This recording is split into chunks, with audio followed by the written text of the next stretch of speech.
Bueno, siempre es un orgullo, una gran motivación y recibir a un egresado de Guamas Capuzalco, a un ingeniero, el cual tiene actualmente una maestría en administración de hospitales.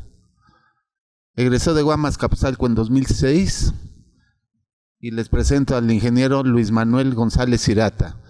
Ingeniero, bienvenido. Bueno, voy a platicarles un poco de lo que ha hecho Luis Manuel. Él es egresado de la Ingeniería Industrial de UAM en 2006, con una maestría en Administración de Hospitales, y tiene una experiencia del 2013 al 2017 en la Dirección General Ejecutiva del Hospital San José Satélite y siendo líder del proyecto de certificación. Del 2013 al 2017 estuvo trabajando en consultoría de diferentes proyectos de certificación hospitalaria con ISO 9001 y con el Consejo de Salubridad General. De 2008 al 2013 es líder del proyecto de certificación hospitalaria del grupo Dalinde, conformado por el Hospital San Ángel en San Ángel IN Sur y San Ángel IN en Chapultepec. En 2009 certificó el Centro Médico Dalinde con ISO 9001-2008. Fue analista de procesos del Hospital Centro Médico Dalinde en 2007 y en 2006, recién egresado, hizo su proyecto terminal en certificación hospitalaria ISO 9001-2000 del Hospital Santa Fe. Pues bueno, los dejo aquí con Luis Manuel.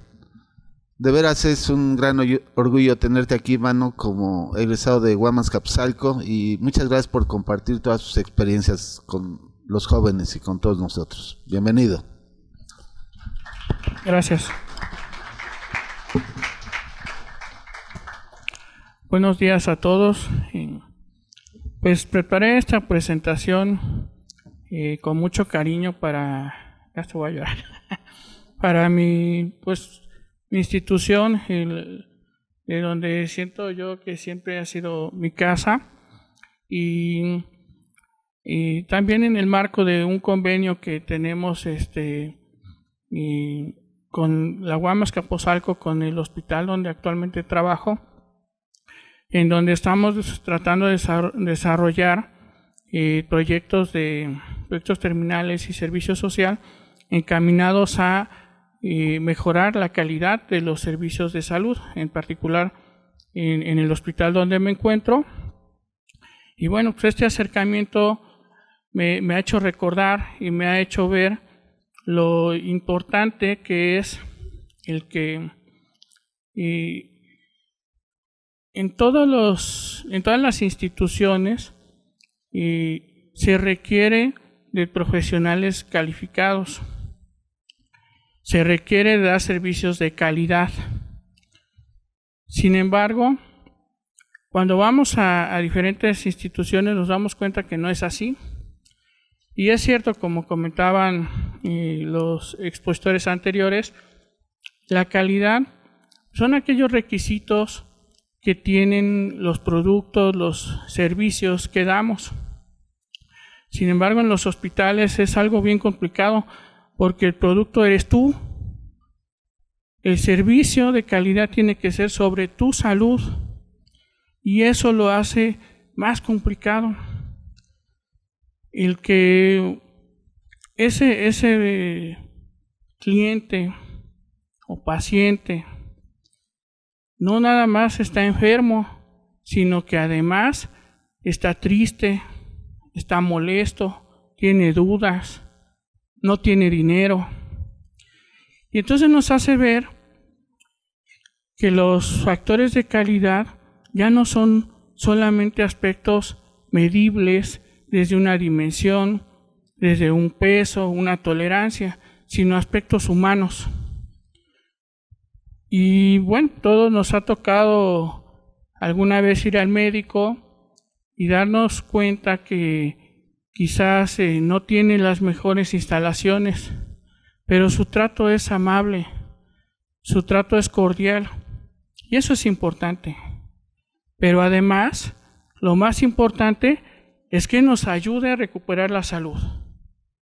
Entonces, detrás de todo lo que es un hospital, pues hay muchos procesos, hay muchos lineamientos que respaldan los procesos de certificación. Les voy a describir un poco cómo ha sido la historia de calidad en los hospitales, que no tiene mucho tiempo, aunque se remonta a finales de la Segunda Guerra Mundial, cuando veían que era más peligroso atenderse en un hospital que salir al campo de batalla. ¿Cómo es posible esto?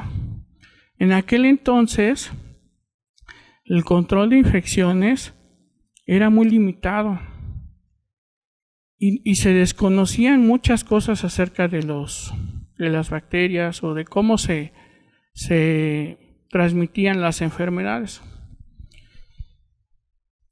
Es entonces que se empiezan a dar cuenta de la importancia en que debe haber calidad en la seguridad de los pacientes.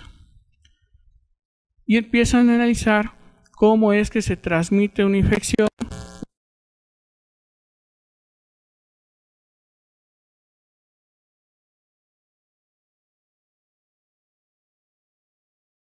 Una situación muy básica, pues en los hospitales, en aquel entonces, habitualmente, entonces se atendía a un paciente, se atendía a otro paciente y se transmitían que la era mayor. Bueno, por lo tanto, en México hemos ido adoptando diferentes modelos de calidad basados en calidad internacional, que como es una de las instituciones es la Joint Commission Internacional, que es la que nosotros utilizamos como marco de referencia. Yo inicio mi presentación, bueno, desde que yo inicié con los hospitales, que fue cuando sí había el requisito de cumplir ciertas normas de salubridad. Todavía no entrábamos en el aspecto que les platicaba de seguridad del paciente y Joint Commission. Ya había algunos principios de ISO 9000. Han estado escuchando a los expositores hablar de ISO 9000, ISO 9000. Ustedes saben que es uno de las instituciones que promueven los procesos estandarizados en las instituciones, incluyendo el sector salud. Pero no abarca aspectos empresariales como ISO 9000 sí, sin embargo en los hospitales no se preocupaban en 2006 por la satisfacción del cliente, por las ventas, por los costos, por las finanzas en el aspecto de certificación. Simplemente cumples con las normas oficiales de salubridad, estás certificado. No importa si tus pacientes se quejan, tienes tu certificado. En 2009 tenemos un panorama similar, sin embargo es cuando ya se adoptan los estándares internacionales de la Joint Commission. Estos son ya los estándares de seguridad del paciente que voy a platicar un poco más adelante. Seguimos con el enfoque de ISO en los hospitales y por ahí se empieza a mencionar algún estándar de satisfacción de los usuarios como parte de la certificación. Pero en 2015, que esto es reciente, es cuando cambia todo el enfoque. El enfoque sigue manteniendo lo que es obligatorio, que son las normas oficiales mexicanas, la Joint Commission, los procesos de ISO 9000 en mejora y pensamiento en riesgos.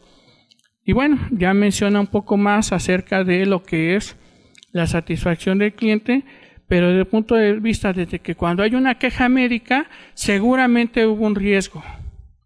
Y ese es el nuevo pensamiento que se empieza a dar en los hospitales, y bueno, en general en el sector salud, ya en México, poniéndonos a nivel de estándares internacionales, que bueno, ya vienen trabajándose desde hace, contra ellos, 50 años.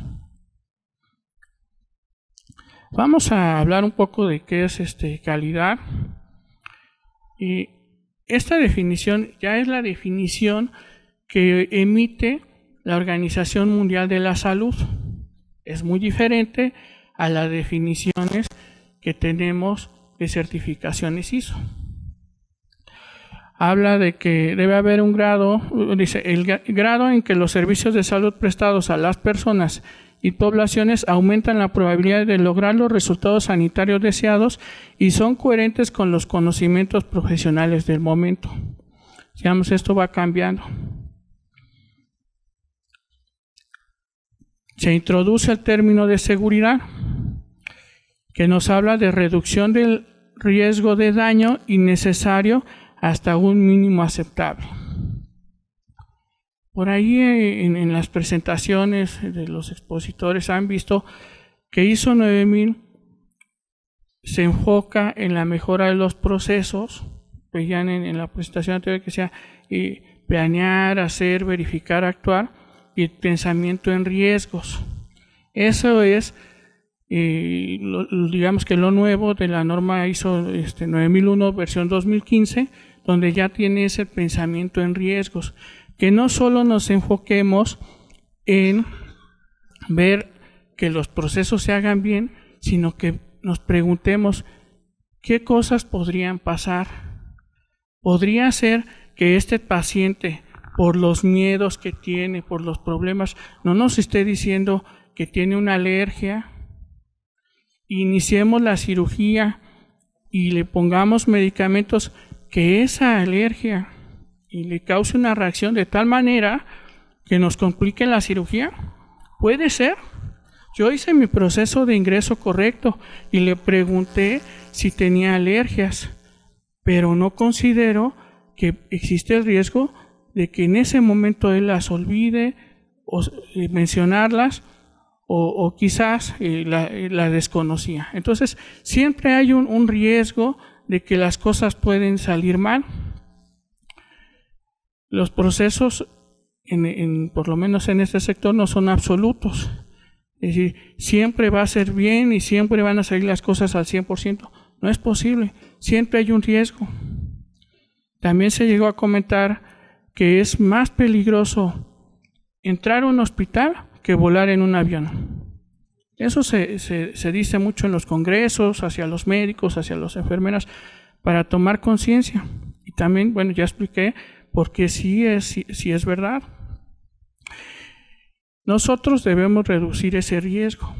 Así como siempre hay el riesgo de que el avión pueda tener un accidente, bueno, en un hospital siempre hay un riesgo. Puede ser riesgo de personal, riesgo de procesos, pues, son varios tipos de riesgos. Aquí, bueno, pues lo que tenemos que buscar es que nuestro paciente que confía en nosotros, este paciente inocente que llega a un hospital traído por sus padres, teniendo algún malestar, algún problema, y se pone en nuestras manos. Ese paciente, para que podamos dar un servicio de calidad, pues necesitamos tener una buena organización en nuestros procesos, tenemos que tener los procedimientos que describan nuestras actividades, tenemos que tener personal capacitado, tenemos que tener proyectos de mejora y de prevención de riesgos, tenemos que tener programas de mantenimiento y bueno, gestión de recursos financieros, humanos y demás. Son algunos ejemplos de las cosas que tenemos que cuidar para que se le pueda dar una atención adecuada a este paciente. Si no, si las necesidades del paciente superan la capacidad del hospital, entonces va a haber un desequilibrio. Que llega a un hospital y le dice, ¿sabe que en este hospital no se puede atender? Debe ir a otro hospital y es tiempo que se pierde. Entonces, el hospital debe estar preparado porque en cualquier momento puede llegar un paciente con algún padecimiento de emergencia o, como lo vivimos en el 19 de septiembre, cientos de pacientes. Bueno, nosotros estamos en el Estado de México, nos llegó un paciente nada más, intoxicado por el polvo. Sin embargo, aquí en México, ustedes ven los videos de cómo llegan los pacientes. Bueno, eso puede ocurrir en cualquier momento. Entonces, tiene que estar organizado el hospital. Vamos a ver un poco de mejora continua como primer principio. ¿Alguien me puede decir cómo se llama este ciclo? ¿O quién fue el que lo inventó? Es el ciclo de Deming, ¿no? Del doctor Deming. Este ciclo es lo más básico que tenemos en calidad. Sin embargo, es lo más importante. Yo me he encontrado con que se le da muy poca importancia. Lo veíamos en las presentaciones ahí en la esquinita. Mencionamos que ese es el principio de mejora, pero realmente lo estamos viviendo, realmente lo estamos cumpliendo, realmente lo estamos aplicando. Y bueno, este ciclo, como lo saben, se aplica a todas las industrias, no nada más a la manufacturera, a los automóviles. No, en el sector hospitalario lo ocupamos mucho. Es la base de la mejora continua. La planeación, cómo voy a recibir a mis pacientes, qué tipo de pacientes tengo, cuántos pacientes vienen al año, qué padecimientos atiendo con más frecuencia. Bueno, tengo que hacer una planeación de mi servicio. Si hago una buena planeación, entonces seguramente mis pacientes que lleguen van a atenderse correctamente. Pero si no tengo ningún plan, hay una situación de emergencia o algo, entonces va a ser un caos. El hacer, bueno, pues es lo que día a día venimos desarrollando de acuerdo a ese plan. Y después vamos a verificar que lo hayamos hecho bien. Ahorita voy a explicar ya un caso de aplicación. Y el actuar pues nos dice que tenemos que tomar acciones para el logro de los objetivos planeados. Esto es algo, repito, es algo muy básico. Sin embargo, en las entrevistas que hacemos al personal, a los candidatos, no lo tienen ni siquiera presente, ¿no? Entonces, ¿cómo puede decir, oye, quiero venir a mejorar el hospital si la base no la tenemos bien fija, ¿no? De cómo se lleva a cabo la mejora continua? Entonces, yo hago énfasis en esto porque en la práctica lo ocupamos muchísimo. En el ejemplo 1 que les traigo de cómo podríamos aplicar esto en los hospitales, bueno, es en el servicio de urgencias. Servicio de urgencias donde tenemos personal, donde tenemos equipos, donde tenemos materiales y medicamentos, y todo eso necesita una logística para poder estar en el momento que se requiere. Dios no quiera y algunos de nosotros tengan que ir a un hospital por un infarto y en el momento que necesitan el medicamento abren el carro de emergencias y no lo compraron. ¿Se imaginan? Está caducado. Entonces, esas son las cosas que nos hablan realmente de un hospital de calidad. Digamos que pues sí, es verdad que nos auditan en el caso de hospitales cada 3 años, y si es en ISO 9000 es cada 6 meses, cada 3 meses, como uno lo defina, pero en realidad la auditoría en un hospital es diario, pero por el paciente. Porque esos son los momentos de verdad. Entonces, todo lo que podamos tener de planes, todo lo que podamos tener de documentos, si en ese momento no le podemos salvar la vida a una persona, no sirve de nada. Este es el mapa del hospital, lo voy a explicar un poco. Bueno, aquí es el lobby y aquí está el servicio de urgencias, ¿no? Es una animación un poco cómica. Entonces, por la parte de atrás del hospital está planeado que llegan las ambulancias. Aquí está la calle, bueno, aquí llega la ambulancia. y está planeado que los pacientes bajan por aquí y ingresan al servicio de urgencias, ¿no? Es algo esquemático, nada más. Bueno, nosotros tenemos que analizar el proceso. ¿Qué carrera lo tiene que analizar? Pues todas. ¿Sí? Me refiero a carrera académica, ¿no? Ingeniería industrial, no sé, administración, arquitectura, ¿no? Tienen que conocer los procesos.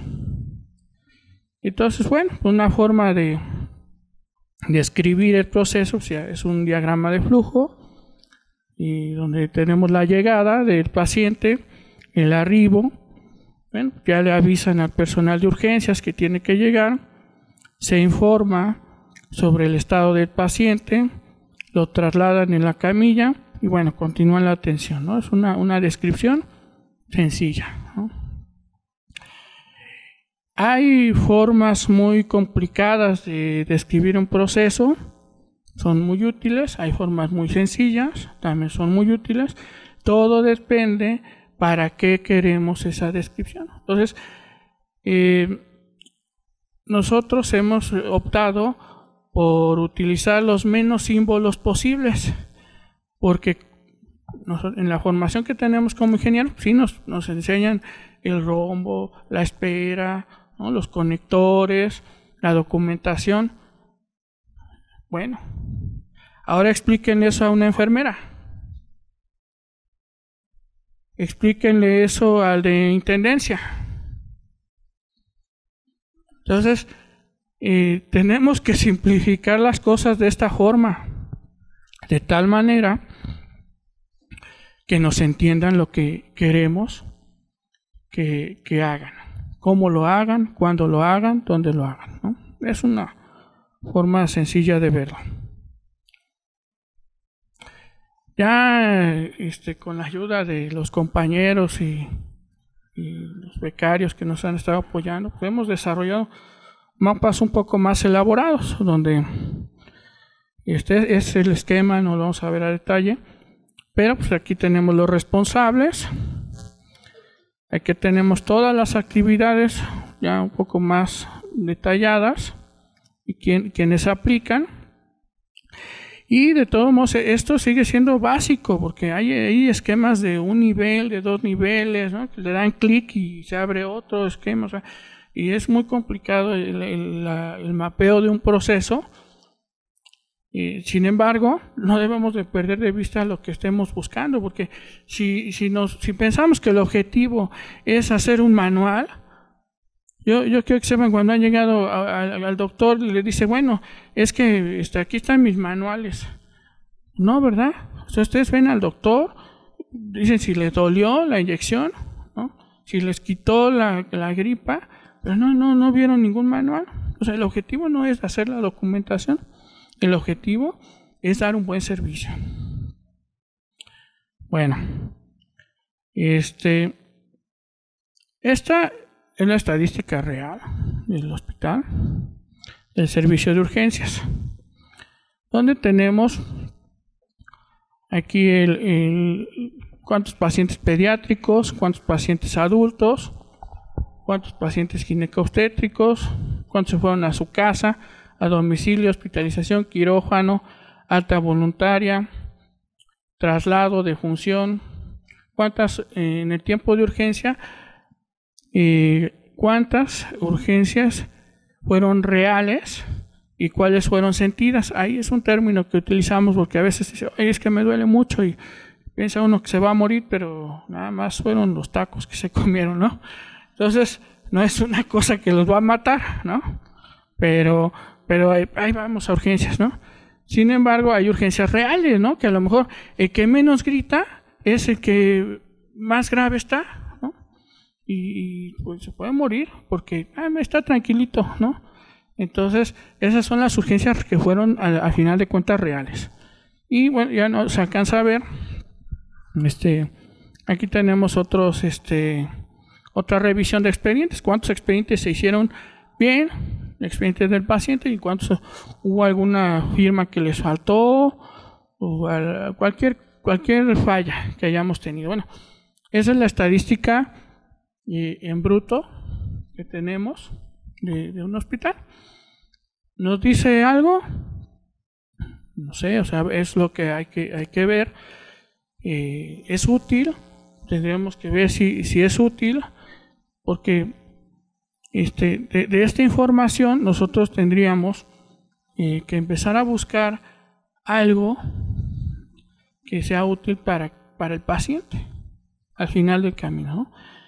Si lo hay, qué bueno; si no, tendremos que buscar más información. En este caso, por ejemplo, tenemos las altas voluntarias, ¿no? Bueno, aquí hicimos perdón, me adelanté un poco, pero estos son algunos análisis que hicimos para buscar tendencias, ¿no?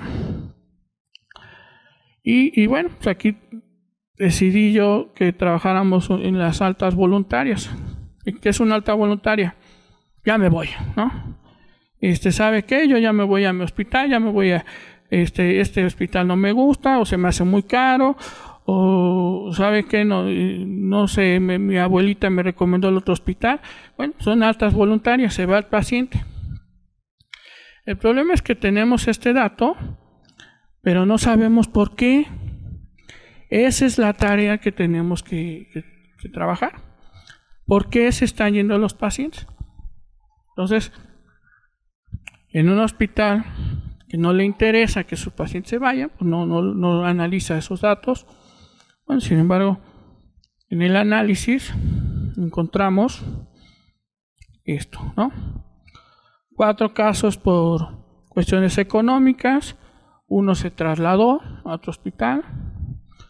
Otro se quejó, dijo, no, ¿sabe qué? El doctor no me trató bien. ¿Sabe qué? Yo quería que fuera doctora, no doctor, ¿no? Entonces, y otro no dijo nada. Eso es la vida real. Y eso es a lo que nos enfrentamos.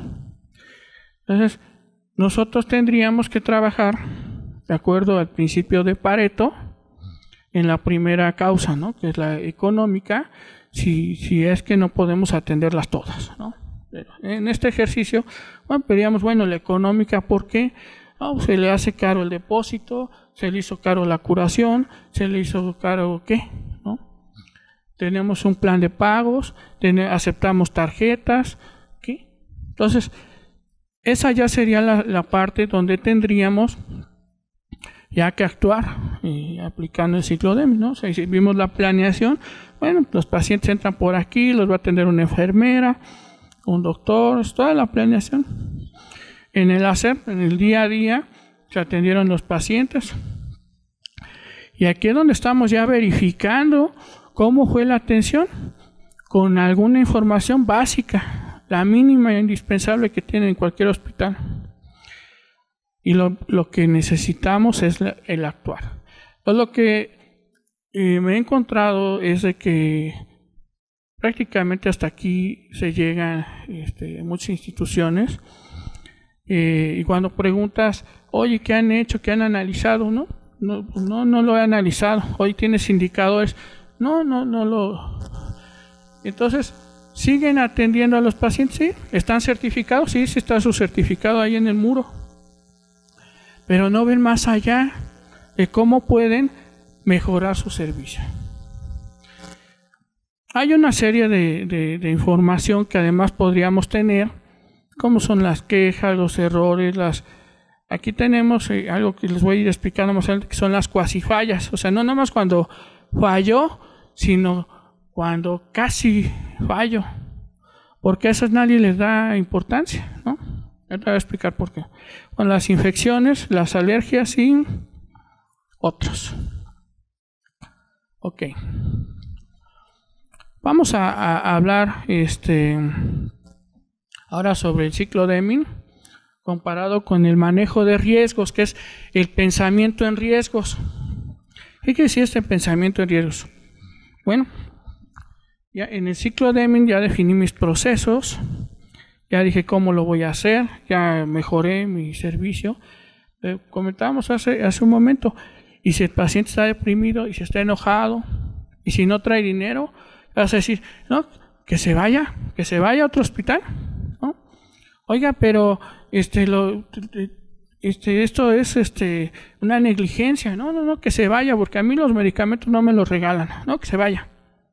Entonces, hay un tema legal y muy importante donde tenemos que atender a esos pacientes, ¿no? Por obligación. Y bueno, pues ahí hay un riesgo, ¿no? ¿Qué pasa si tiembla? Ahí hay un riesgo, ¿no? Este foro que en particular habla de la calidad y de protección civil. Nosotros en hospitales tenemos un programa de hospital seguro, donde nos piden que el hospital no es tanto que tenga lo de protección civil, claro que lo tiene que tener, hay que cuidar, empieza a temblar y todo el mundo, bueno, se repliega, ¿no? Que los cuadros no se te caigan encima, bueno. Lo más importante es que, ¿qué pasa después del sismo? Pues todo el mundo corre al hospital, ¿no? Por crisis, porque se lastimaron, y llegan al hospital y está derrumbado. ¿Qué hacemos? Pues vamos a otro hospital o algo. Entonces, en Latinoamérica, ese es uno de los problemas más grandes que tenemos. Por huracanes, ¿no? Inundaciones, sismos, incendios. Entonces, la gente corre al hospital y ya no hay hospital. Dicen, oye, a ver, ponte a pensar en riesgos, o sea, puede ser el mejor hospital, pero si está en la ladera o está en la playa, ¿cómo va a dar el servicio? No pasa nada. Tiene 25 años que tembló en México, ya no va a temblar otra vez. Ahí está, ¿no? Entonces, tenemos que tener ese pensamiento siempre en riesgos.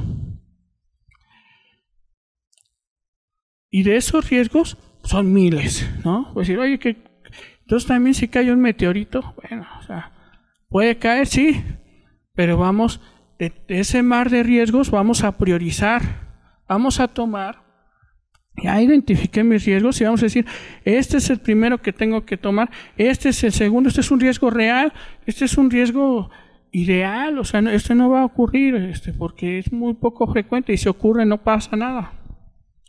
Entonces, hacemos la identificación de riesgos. Esto es también para los que están interesados en ISO 9001-2015. Ese es el pensamiento en riesgos. Ese viene muy fuerte y bueno, pues es uno de los requisitos normativos que deben de cumplir. No nada más lo que era el ciclo Deming.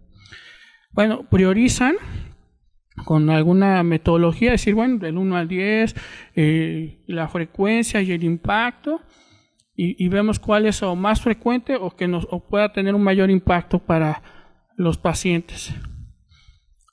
Ya que tenemos esos riesgos, bueno, son 1000 riesgos, la matriz que tenemos de riesgos en el hospital es de como 500 riesgos. Entre que si el medicamento, que si la enfermera es nueva, que si la comida la compramos y no esté bien, o sea, riesgos de cualquier tipo. Pero los tengo que priorizar y entonces analizarlos y decir, oye, a ver, de esos que priorizaste, ¿cómo lo vas a atender? Y en la gestión de riesgos, tienen que pensar, bueno, ¿voy a disminuir el riesgo? ¿Es posible? ¿O lo voy a aceptar? Ahí, bueno, si viene un meteorito, pues ahí, o lo voy a eliminar. Entonces nosotros siempre trataremos de eliminar los riesgos, sin embargo, no siempre es posible. Que ya sería en la gestión del riesgo, ¿no? Que ya decidir qué es lo que voy a hacer con cada riesgo y asegurarme de que ocurra. Esa es la parte también, pues digamos, más complicada, ¿no? O sea, también acá en el ciclo Deming les decía que, bueno, planean, hacen, verifican, pero no actúan, ¿no? Y en la gestión de riesgos, igual a veces sabemos del riesgo, sabemos que es grave, no hacemos un gran análisis y lo dejamos ahí hasta que sucede el riesgo y entonces ahora sí a pagar las consecuencias, ¿no? Bueno, vamos a ver en ya aplicando el pensamiento en riesgos, El siguiente ejemplo. Este ejemplo es curioso. A mí me gustó mucho, tiene poquito que lo empezamos a trabajar. Pero les voy a platicar un poco de lo vaciado de este riesgo. A nosotros en los hospitales nos dicen, oigan, ya tiene que ver por la seguridad de los pacientes. Ok, ya. Entonces nos dan una serie de estándares y dicen, fíjense que a nivel internacional la causa de muerte más impactante, o sea, que causa errores en los hospitales, ha sido equivocarse de paciente. ¿Sí? Entonces, ¿cómo que se equivocan de pacientes? ¿Que no lo están viendo? Sí, se equivocan de paciente. No sé si alguien ha escuchado de algún caso que le tenían que operar un ojo a alguien y le operaron el otro ojo, ¿no? Se lo extrajeron, el bueno. Eso parece de cómico, pero no, eso sí pasa. Y ha pasado, o sea, se ha sumado los casos a nivel internacional y han sido situaciones pues, que equivocan un lugar de una pierna por otra, un brazo, principalmente donde tenemos bilateralidad, ¿no? O sea, tenemos dos ojos, dos. Entonces, ¿por qué? Entonces pueden analizar, oye, pero ¿por qué? O sea, ya sabemos que sucede eso, pero lo importante y la pregunta clave siempre para la mejora es ¿por qué? Y entonces van y preguntan, pues, oye, ¿por qué? ¿Cómo es posible que le íbamos a operar este pie al paciente y terminamos operando el otro? No, es que pues ya lo metimos y estaba dormido el paciente y pues como están todos los campos que ponen para cubrir en la cirugía al paciente, ya no vimos y yo pensé que era el de la mañana, era el del otro lado del pie y el de la tarde.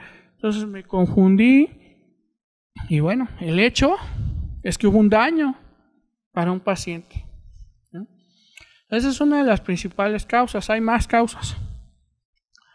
El lavado de manos, la prevención de infecciones del lavado de manos es la quinta causa, ¿no? Entonces, para eso nos pusieron que como metas, aquí está abreviado, pero son las metas internacionales de seguridad del paciente, es a lo que queremos evitar. Queremos llegar a evitar esos casos. Entonces, nos dicen, primer objetivo, primera meta, mejor dicho, es paciente correcto, procedimiento correcto. O sea, ¿cuántas veces no hemos ido a una pastelería y nos dan otro pastel que no era el nuestro, ¿no? O otro coche en el ballet park y no. Entonces, aquí es muy serio. Entonces, todo el personal tiene que saber paciente correcto, procedimiento correcto. Paciente correcto, procedimiento correcto. ¿Ustedes saben cuántos Juan Pérez Pérez hay en México? Más que alumnos de la UAM. No, en serio. Entonces llega un Juan Pérez Pérez al hospital y dice, vengo por mis estudios. Dice, bueno, me voy a meter en la computadora. ¿Cómo podríamos saber cuál de todos es ese Juan Pérez Pérez? Si nos damos cuenta. Porque si no, agarramos el primero y se lo damos. Y llega él con el doctor y le dice, mire doctor, fíjese que aquí está mi laboratorio, ¿no? Dice, oye, aquí dice que está usted embarazado, ¿no? Dice, ¿cómo? Entonces, ese tipo de cosas ocurren frecuentemente y bueno, pues lo que hacemos es reforzar. Entonces hay un protocolo que voy a describir en un momento. Nosotros optamos, ya trabajamos la identificación, ya lo hacemos en las cirugías y todo eso, y nos dice la certificación, bueno, síguele con los riesgos. Entonces nosotros dijimos, vamos a revisar cómo están entregando la dieta en el hospital. No mata a nadie, ¿verdad? Hemos tenido de veras casos cómicos, o sea, pero nada grave. Pero si un paciente es alérgico a algo, entonces sí podría haber un problema mayor. O si está operado recién del estómago y se equivocan y le llevan de comer entonces puede echar a perder la cirugía, ¿sí? O infectarse, o sea, puede ser algo grave. Eso que digo cómico son las cuasifallas, o sea, sí sucedió, pero no mató a nadie, y todo el mundo se ríe, jajaja. Pero, ¿y si pasa? ¿Y si mata a alguien? ¿Y si fuiste tú o tu familiar? Ahí sí ya no es un juego, ¿no? Entonces, esa parte es la que nosotros sí tratamos bueno, lo vemos desde un punto de vista de aprendizaje, pero lo tenemos que bajar a la realidad. Ok. Este es el segundo caso, donde hacemos el análisis ya del flujo de las dietas. Igual aquí lo hacemos algo, me parece que fue en el 85, pero ahora vamos a ver el caso. El protocolo consiste principalmente en que cuando entregamos una dieta, le preguntemos, bueno, nos presentemos y nosotros le preguntemos a la persona cuál es su nombre y su fecha de nacimiento, que sería el diferencial. No que yo le diga, oiga, usted es Superman, y me va a decir, ¿sí? O sea, ese es un riesgo que ha pasado. ¿Por qué? Porque el paciente está bajo medicamentos, bajo sedación. Entonces nosotros tenemos que decirle que él nos diga el nombre. Entonces ella nos dice su nombre y la fecha de nacimiento, nosotros corroboramos. Y entonces, y ahora sí ya le entrega su dieta, ¿no? Se va. Ese es el procedimiento en general. Bueno, este es el diagrama de manejo de riesgos, donde podemos ver que aquí hay un peligro, y ese peligro se puede concluir en un daño, ¿eh? Pero para evitarlo vamos poniendo barreras en el sistema. Este es el diagrama de Reason, es un psicólogo que inventó este modelo, donde decía, oye, los sistemas no son perfectos, siempre tienen riesgos. Entonces, este psicólogo Reason dijo, bueno, pues siempre hay un hueco en el sistema, y cuando se juntan todas las fallas, porque yo les pregunto a la persona, ¿y por qué te equivocas? Es que justo ese día me llamaron de ella, y justo ese día faltó la de la mañana, y justo ese día le pegaron al paciente, ¿sí? Entonces, nosotros tenemos que implementar barreras para que aquí al pequeñito no ocurran estas distracciones, olvidos, fallas de computadora, personal nuevo. Entonces tenemos que agregar esa confirmación, que sea una barrera literalmente, para que evite que el daño llegue al paciente. Entonces viene el posible daño y lo evita, ¿no? Entonces, esas son las barreras que hacen que un hospital sea más seguro. Eso es lo que ahora nos están pidiendo con la gestión de riesgos. Se identifica un riesgo y implementa barreras. Entonces, en nuestro diagrama de flujo que teníamos, lo que va a pasar es que agregamos una barrera, que es una nueva actividad donde verificamos la entrega de dietas y no se la dejamos y nos vamos. Entonces, eso es lo que sucede, ¿sí? Aquí lo repito rápido, pero entonces yo veo procedimientos que me dicen, ya lo mejoré, bueno, ¿y cambiaste el proceso? No, no, tienes que cambiar tu proceso, porque precisamente es más seguro. Ya. Hicimos 2 análisis, estos son casos reales, y no vayan a publicar ahí el nombre de mis nutricionistas que se van a enojar. No pasa nada. Pero ellas no hicieron el protocolo de 300 veces que fuimos a ver cómo lo estaban haciendo en un estudio de sombra. 20 casos no lo hicieron. ¿Y por qué no lo hicieron? Vean aquí las causas y van a ver que se repite mucho porque estaba dormido el paciente, ¿sí? Entonces, yo no me imaginaba de esta situación, pero hasta que no fuimos, mejor dicho, a acompañarlo, nos dimos cuenta que estaba sucediendo. Entonces, ya le recordamos, oigan, acuérdense que hay un brazalete que tiene el nombre, y si está dormido, en el brazalete lo pueden hacer. Es algo muy lógico, pero por eso es la supervisión que tenemos que hacer, porque a lo mejor hay falta de capacitación, falta de supervisión, pero había un riesgo. Y entonces en estas ocasiones dejaron la dieta sin revisar y no pasó nada. Pero ¿y si pasa? Por eso me gusta mucho este ejemplo, porque nos enseñó al hospital que ahí había un riesgo y bueno, pues lo que hicimos fue ya hablar con el personal, explicarles cómo darles la capacitación y de cómo, y metimos en el procedimiento que en el caso que esté dormido, ¿qué se hace? Y ya, bueno, para este mes, esto fue en diciembre, ya para enero ya no tuvimos ese caso, ¿no? Bueno, siguiendo un poco con la agenda, como ven, los hospitales tenemos muchas áreas de oportunidad en la cual pues necesitamos la colaboración de diversas especialidades.